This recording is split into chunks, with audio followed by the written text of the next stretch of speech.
Bismillahirrahmanirrahim. Assalamualaikum warahmatullahi wabarakatuh. Baik Bapak Ibu guru yang hebat, pada kesempatan kali ini saya akan mencoba memfasilitasi Bapak dan Ibu untuk sebuah topik, yaitu tentang kerangka pendidikan yang memerdekakan. Sebagaimana ketahui Bapak dan Ibu, sebelumnya mungkin saya ingin menyampaikan, barangkali bisa ditulis di chat saja, apa sih itu ya pendidikan yang memerdekakan. Baik Bapak Ibu silahkan. Tapi saya sebelum sampai ke sana, mungkin kita bikin dulu kesepakatan ya, biar ada aturan mainnya ya untuk kita berenam ini. Silahkan, barangkali kesepakatannya apa, bagaimana? Pak. Oke, Bu Dian, silahkan. Peserta menyampaikan opininya to the point. Oke, sip, betul, sangat setuju. Yang lainnya bagaimana Bapak dan Ibu untuk kesepakatan kita kali ini? Cukup, Pak. Cukup? Oke. Walaupun hanya diwakili oleh Bu Dian, Bu Ipon mau berpendapat barangkali? Iya, Dari hampir Papua sama sana? kayak Budian. Waktu penyampaian dibatasi 1 menit. Oke, siap ya. Terima kasih Bu Ipon, jauh-jauh dari Papua. Baik, seterusnya ya Bapak dan Ibu, untuk sampai ke sana tadi, karena saya belum menyiapkan yang lain-lainnya, barangkali nanti bisa minta pendapat dari via chat aja ya Bapak Ibu ya, tentang topik yang akan dibahas adalah tentang pendidikan yang memerdekakan. Nanti tolong dibantu Bu Dian, saya akan share screen ya. Mungkin bisa, udah ya, oke ya. Tapi sebelum sampai ke sana, barangkali silahkan Bapak dan Ibu menuliskan dulu pendapatnya, bagaimana, apa sih itu pendidikan yang memerdekakan. Kita lihat, belum ada yang masuk chatnya. Baik Bapak dan Ibu, mungkin masih sedang menulis, sedang mengetik. Bu Karna, ini dibuka itunya mana ya? Oke. Atau mungkin langsung berpendapat saja boleh, Bu Dian. Oh ini udah ada nih, pendidikan yang tidak menekan siswa. Itu dari Bu Dian, kemudian dari Bu Karna, proses pendidikan yang berpihak pada murid. Dari Bu Ipon ya, ini pendidikan yang memerdekakan adalah pendidikan yang membebaskan anak untuk berkreasi. Ya, baik Bapak dan Ibu, guru yang hebat, dari ketiga pendapat ini ya dapat kita simpulkan bahwa atau dapat kita sampaikan bahwa pendidikan yang memerdekakan itu adalah pendidikan yang intinya berpihak pada siswa. Tapi di sini disebutkan, ini Pak Iman baru masuk ya pendapatnya bahwa pendidikan yang menyenangkan tidak terpaksa. Baik, saya akan coba share screen ya, Ibu, mudah-mudahan lancar.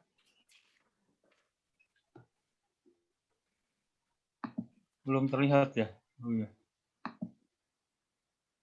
Kok keluar ya?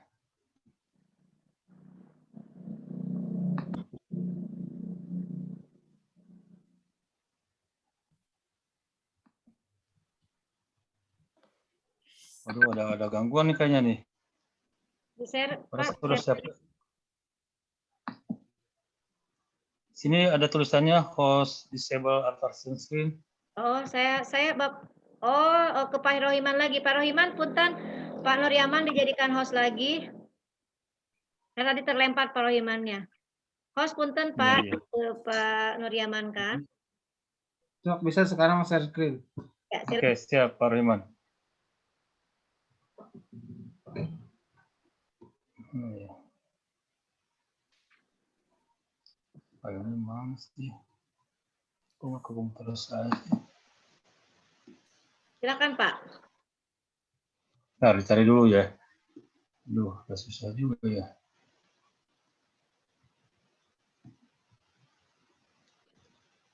Aduh, sebelah mana ya? Di file tadi mana Pak? Iya, di hasil file di download.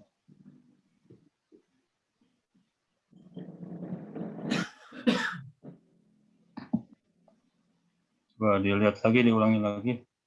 Buka dulu Pak filenya, nanti biar lebih gampang untuk share screen-nya.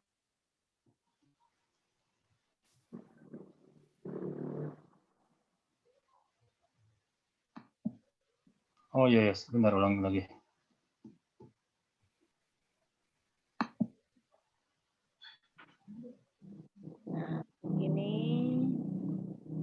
share-nya.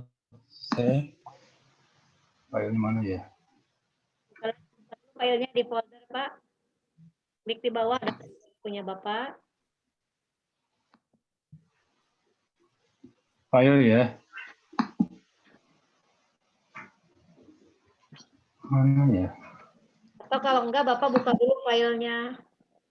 Jadi pas di-share itu sudah posisi dibuka filenya, Pak.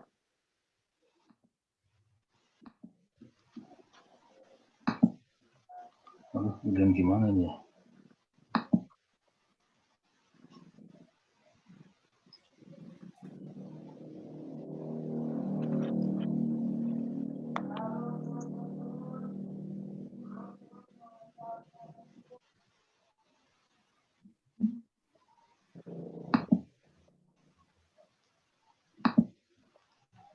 Susah, Budian. Kayaknya ada gangguan teknis nih. Ya, Mudah-mudahan nanti sampaikan saja ya. Sampaikan saja ya. Kita langsung aja ya. Ya. Baik, Bapak dan Ibu, mohon maaf ada gangguan. Untuk pendidikan yang memberikan di sini ya, yang ingin saya sampaikan bahwa tadi sudah ada pendapat-pendapat dari teman kita ya, bahwa pendidikan itu harus memberikan kebebasan kepada anak untuk lebih mengembangkan potensi anak. Nah, di sini semuanya pendapat tadi sudah betul ya Bapak dan Ibu ya, tinggal kita gabungkan. Nah, kemudian apa sih yang memberikan tersebut? Nah, pemikirannya harus dari mana yang harus ditanamkan. Nah, kita akan selalu berkolaborasi ya antara pemikiran-pemikiran dari guru, dari siswa, dan dari orang tua ya untuk pendidikan yang mereka ini. Jadi tidak bisa sepihak, tidak bisa hanya dari gurunya saja, atau dari siswanya saja, atau dari orang tua saja. Tapi harus ada kolaborasi. Nah, kemudian praktek yang pernah dikembangkan di lembaga kami atau sekolah kami, yaitu di sini disebutkan bahwa dalam memberikan kebebasan itu misalnya dalam hal pelajaran IPA misalnya ya, anak diberikan kesempatan untuk misalnya berkebun, bertani, ya ada kaitannya dengan pelajaran IPA. Kemudian juga praktik yang perlu dihilangkannya ya dalam hal pendidikan yang mereka itu adalah sudah dibahas pada bagian-bagian sebelumnya, yaitu bahwa anak itu tidak terlalu banyak dikasih PR, sehingga anak betul-betul enjoy ya. PR-nya yang wajar-wajar saja lah, apalagi kalau misalnya dikasih PR-nya matematika sampai 50 soal gitu ya, itu tentu anak sangat tersisa sekali ya.